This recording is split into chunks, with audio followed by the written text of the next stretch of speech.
próxima palestrante é uma pessoa apaixonada pela pela fisioneurofuncional. Quem aqui trabalha com a neurofuncional? Levanta a mão. Pouca gente, né? Olha, pouca gente.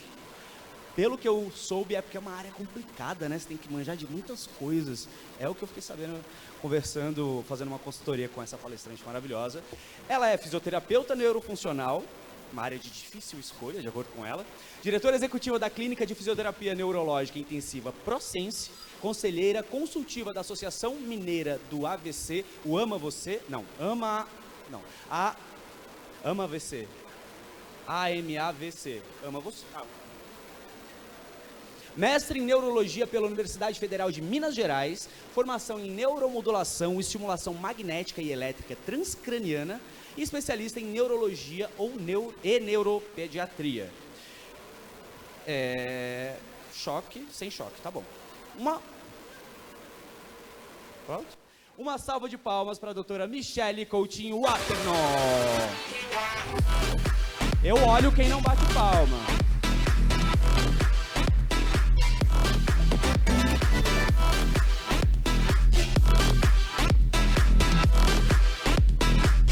Boa tarde para todo mundo.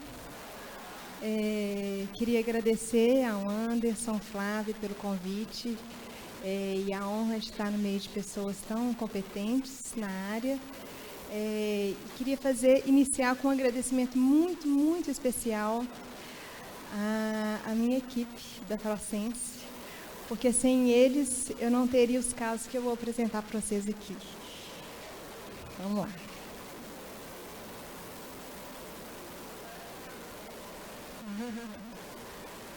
Bom, vou falar um pouquinho sobre estimulação elétrica transcraniana, eu vou passar um pouquinho sobre a neurofisiologia, falar também um pouquinho dos mecanismos em que a estimulação transcraniana acontece a níveis corticais e neuronais, vou falar sobre evidência clínica e principalmente falar sobre evidência científica e principalmente sobre evidência clínica, que é o que para a gente assim, mais importa, se a evidência científica realmente está tendo resultado na prática clínica. Vamos lá. Então, a gente vai passar um pouquinho sobre a neuromodulação.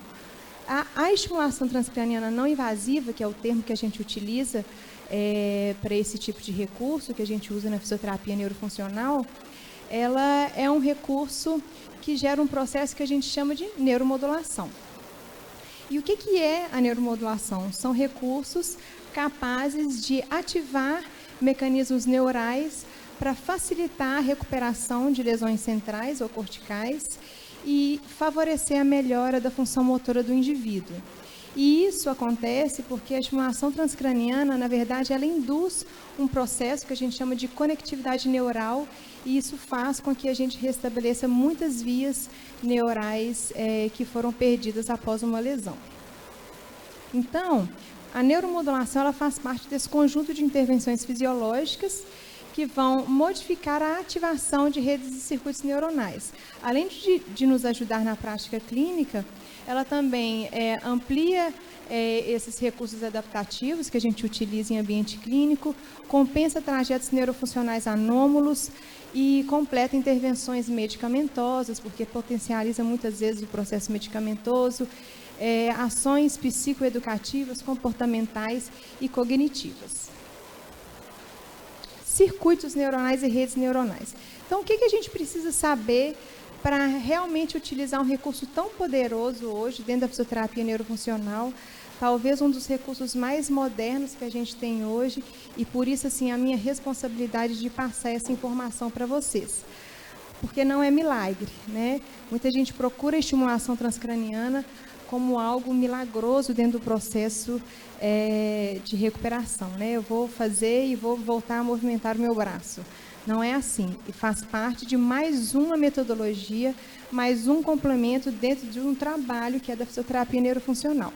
Então, é importante que a gente saber, dentro desses circuitos, a gente entender como que se dá o processo de organização dessas redes neurais dentro da conformidade de adaptações corticais após uma lesão.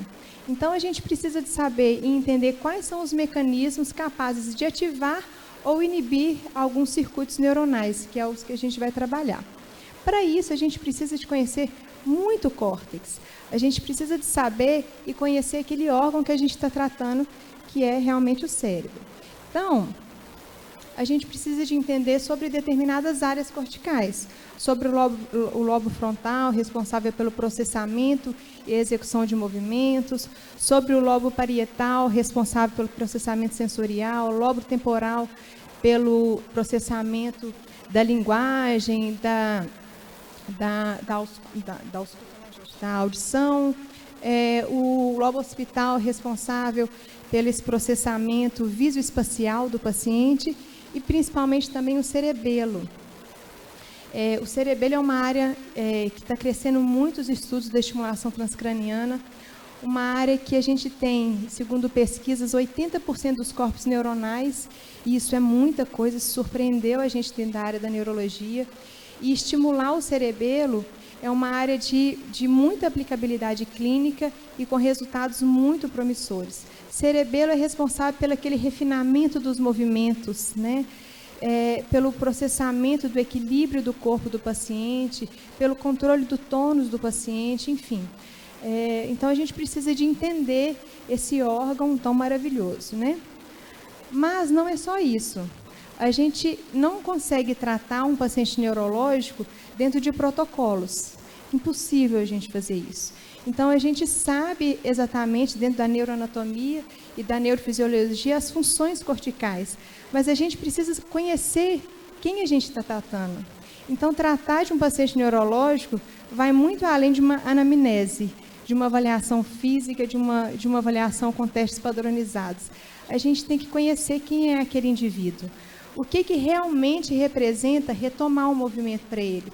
Porque o objetivo precisa ser além do andar, do voltar a andar ou voltar a mexer o braço. O objetivo, ele realmente precisa ter uma função. Então, quando a gente entra lá na classificação da CIF, dentro do processo de funcionalidade, ele precisa de ir além disso. A gente precisa de ressignificar, ser um instrumento para ressignificar o que aquele movimento vai representar para o paciente. Não pode ser simplesmente retomar o trabalho, que já é muita coisa, né? As lesões centrais, elas vêm com algo, com uma mensagem muito profunda para cada paciente. E nós precisamos ser terapeutas, fisioterapeutas, capazes de ajudar o paciente no processo de transformação dele, que vai muito além da parte física e neuronal, né? E pensando em muitas coisas sobre essa questão da funcionalidade, foi que em 2009, nos Estados Unidos, eles lançaram um projeto que chama Conectoma Humano. É um projeto que quem tiver a oportunidade de pesquisar, eu tenho um projeto, quem quiser me manda um e-mail, é um projeto maravilhoso, ele chama Conectoma Humano. Que projeto que é esse? É um projeto de mapeamento de todas as vias corticais e neuronais do indivíduo. Ou seja, eles fizeram um mapeamento para rastrear todas as conexões cerebrais de uma pessoa e entender, o objetivo, na verdade, é entender quais são os mecanismos que o cérebro se dá e se modifica depois de um dano cerebral. Quais são os caminhos que o cérebro utiliza para restabelecer quando ele é danificado.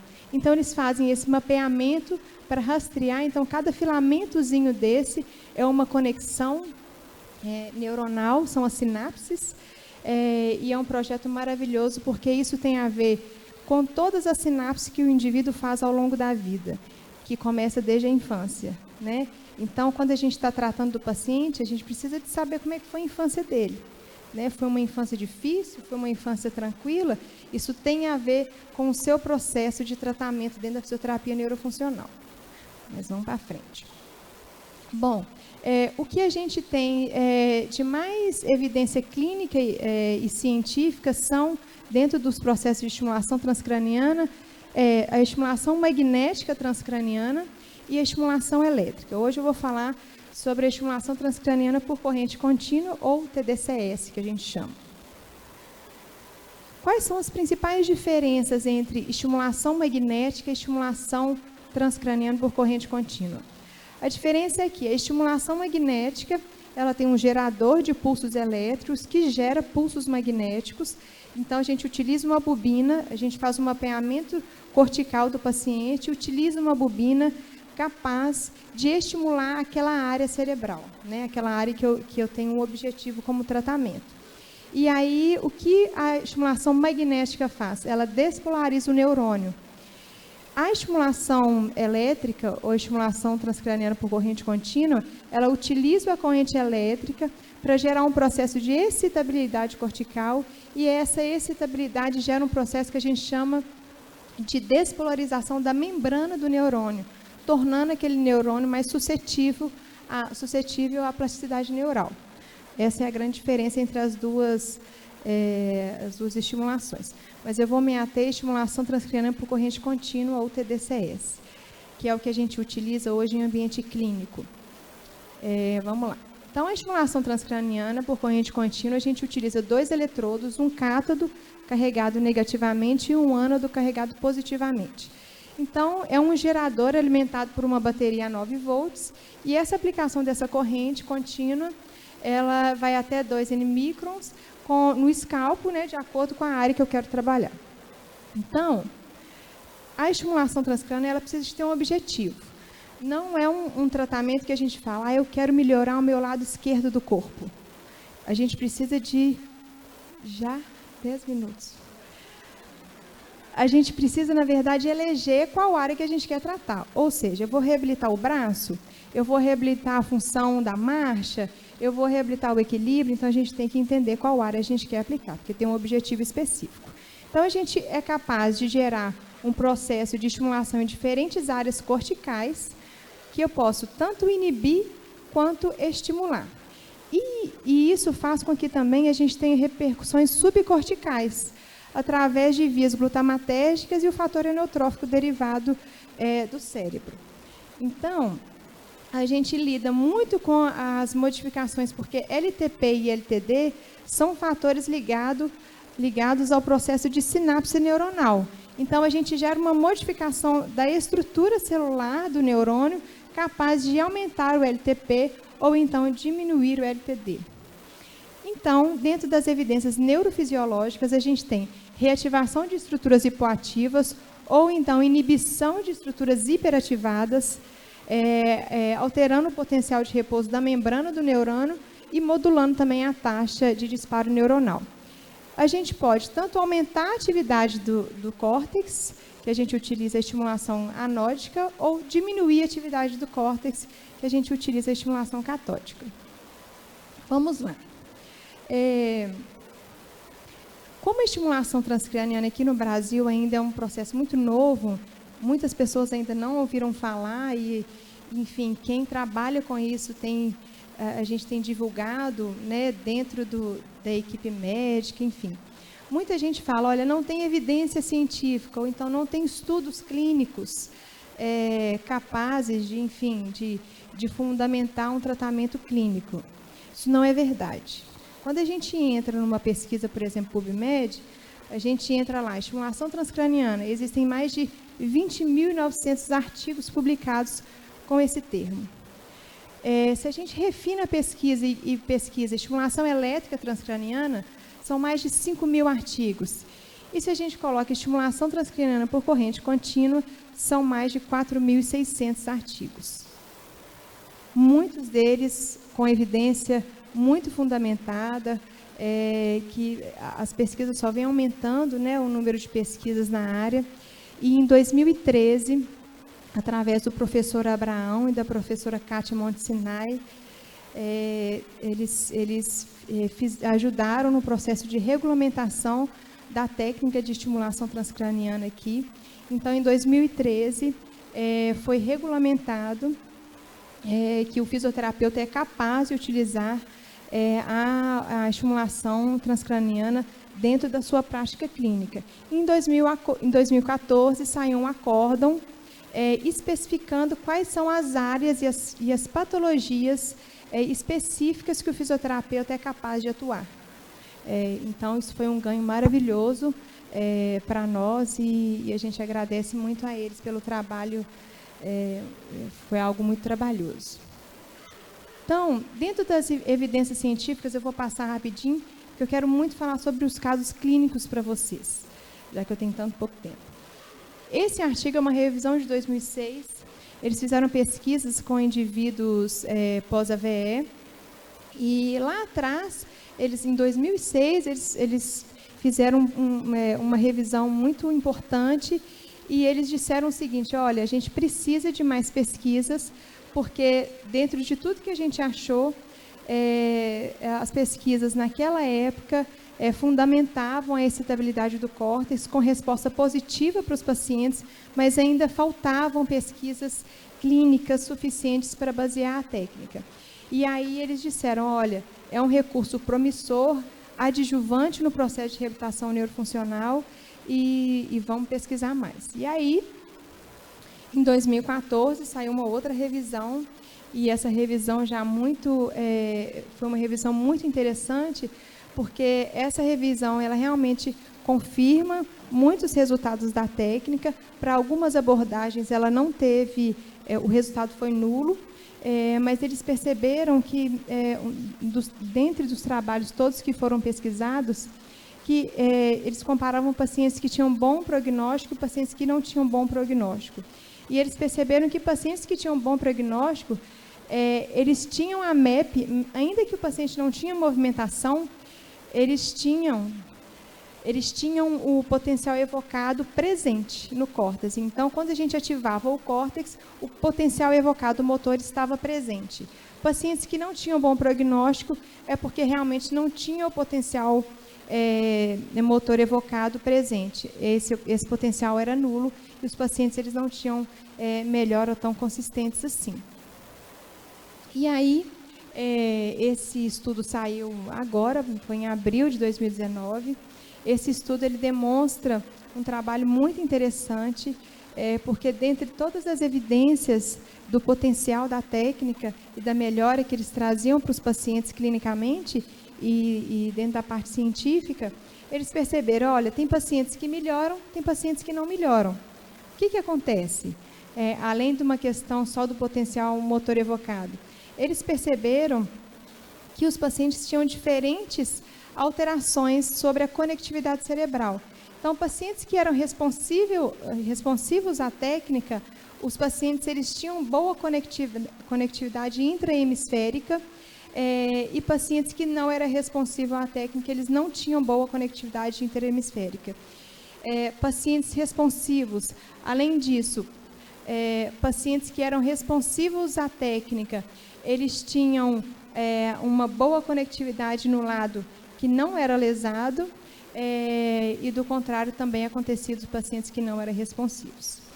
Enfim, deixa eu passar rápido, porque o tempo está acabando. Bom, fazer só estimulação transcraniana resolve?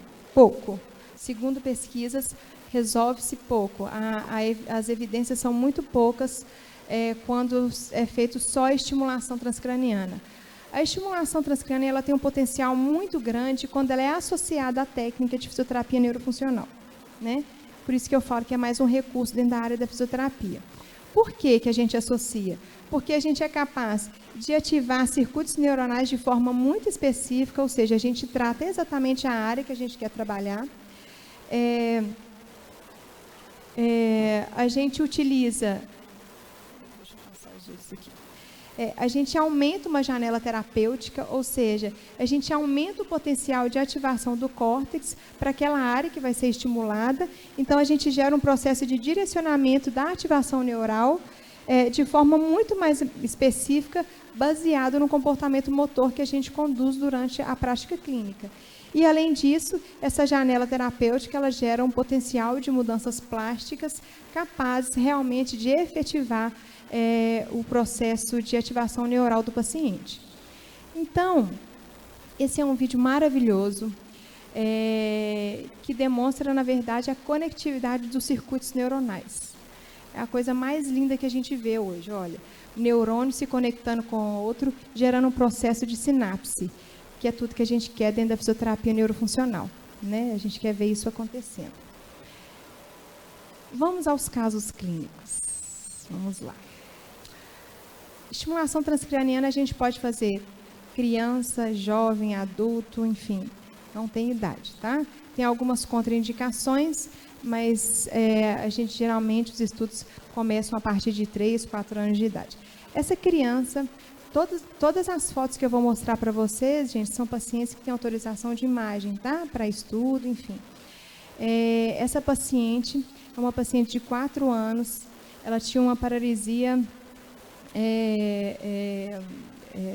paralisia cerebral corotetóide, então ela tinha movimentos muito oscilatórios, ela não ficava sentada. Para a gente conseguir ficar com ela no colo, tinha que segurar ela bastante, porque ela se movimentava toda, enfim, completamente desorganizada. E aí a gente fez a estimulação transcraniana nela, TDCS anódica, ou seja, a gente estimulou o cerebelo dessa criança, e em 4 dias, essa criança estava assim, com 4 sessões. Essa criança estava sentada, sem movimentos oscilatórios. Com 10 sessões, essa criança já estava sentando sem ter que segurar ela. E os movimentos oscilatórios praticamente sumiram. Isso é um resultado, assim, para quem trabalha com neurologia, um resultado absurdo. Mas foi um trabalho muito bem direcionado. A gente configurou muito em relação aos parâmetros dessa criança e ela teve uma resposta maravilhosa. Acabou? Vou acabar. Bom, esse paciente é um paciente, ele teve, na verdade, ele não teve TCE, ele teve uma hipoxemia isquêmica por um infarto que foi durante um tempo muito prolongado. Ele chegou lá na clínica assim, com espasmos muito fortes, com muita espasticidade, e a gente nós estimulando o cerebelo dele também, e ele regulou o tônus dele, e depois ele sentou bonitinho, depois de 10 sessões assim. Ficou ótimo também. Ajudou muito no processo da fisioterapia neurofuncional. Essa paciente teve um AVE hemorrágico muito grave. Essa foi feita estimulação magnética nela. E aqui tem uma fotinha. Ai, peraí. Ela aqui antes da sessão, depois de 10 sessões. A mão dela realmente soltou. E esse foi o acompanhamento que a gente fez. Deixa eu ver. Vai. Bom, esse paciente foi um caso muito interessante. Esse paciente é um cirurgião ortopédico, ou seja, ele teve um AVC isquêmico, ele teve uma paresia do lado direito do corpo e ele precisava voltar ao trabalho, que é a paixão da vida dele. E aí a gente fez um trabalho, né, para recuperar a função motor e tudo, melhorar voltar ao processo de sensibilidade. Ele tinha perda sensorial importante, principalmente na ponta dos dedos.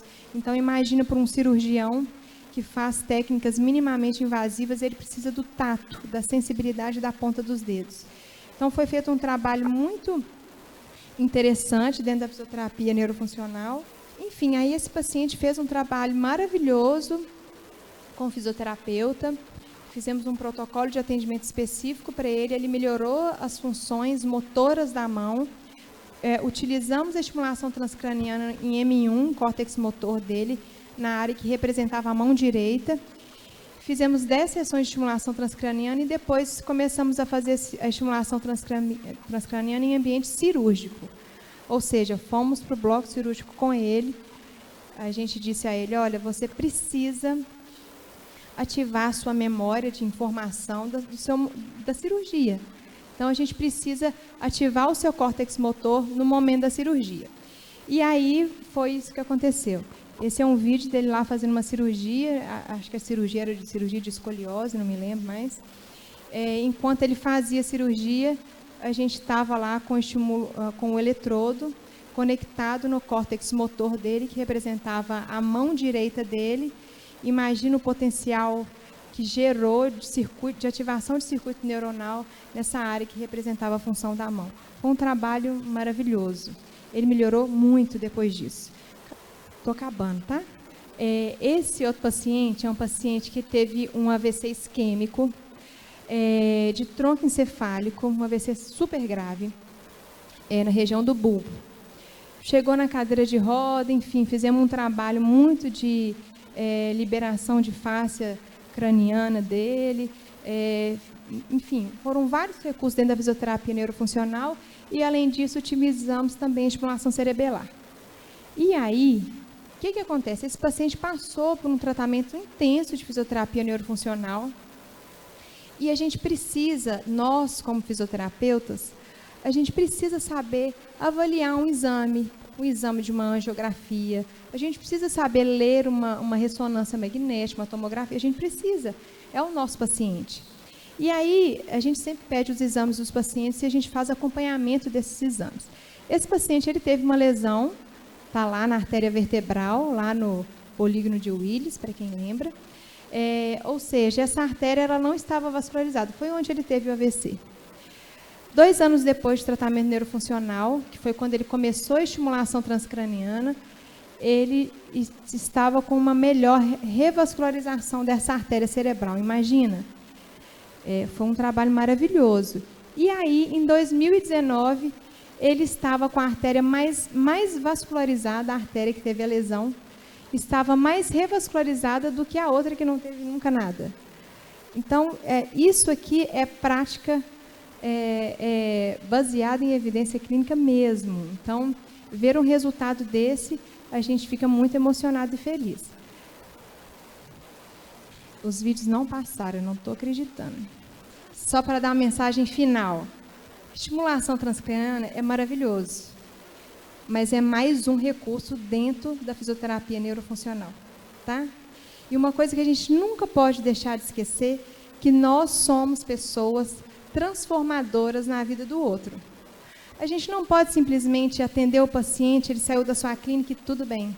Não, a gente precisa de fazer um tratamento integrado. A gente precisa saber como é que ele está em casa. A gente precisa saber como que a família está lidando com ele. A gente precisa saber o que ele vai fazer depois daquilo.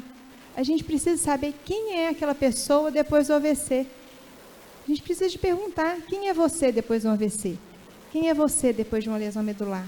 Porque a vida da pessoa muda e a gente precisa de considerar isso. Nós somos pessoas que a gente precisa ser o mais qualificado possível para tratar aquele indivíduo. Não dá para ser fisioterapeuta mais ou menos. A gente precisa saber de muitas coisas. Então, a gente tem que estudar todos os dias, porque o paciente, ele não deposita só uma questão de esperança em voltar a andar. Ele deposita a esperança de uma vida inteira na sua mão. A gente não pode assumir isso como um peso para a gente, mas como uma grande oportunidade de ser cada vez um profissional melhor, que a gente lida com vidas. E isso não é fácil de lidar, mas nós somos pessoas capazes de transformar a vida de cada um que chega no nosso consultório, na nossa clínica ou no ambulatório para a gente pesquisar. Então é isso. Qualquer dúvida, deixei meu e-mail aí, se alguém quiser, pode mandar contato, enfim, a gente vai respondendo aos pouquinhos. Muito obrigada. Muito obrigado, doutora. Olha, sensacional. Eu fiquei de verdade emocionado com a história do médico. Imagina, cara, para um cirurgião perder os movimentos e depois recuperar. Deve ter sido muito emocionante para vocês também, né?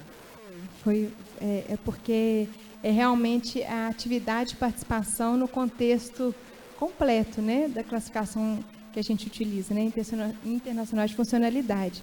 Muito humano, né? Vai muito além, mais... né? Vai além de movimentar, né? Retoma muita coisa para o paciente e para a gente também. Arrasou, ó. Obrigada. Como você me deixou de castigo ali, eu vou te pedir para você ficar de castigo ali no cantinho também. Tudo bem. Por quê? Agora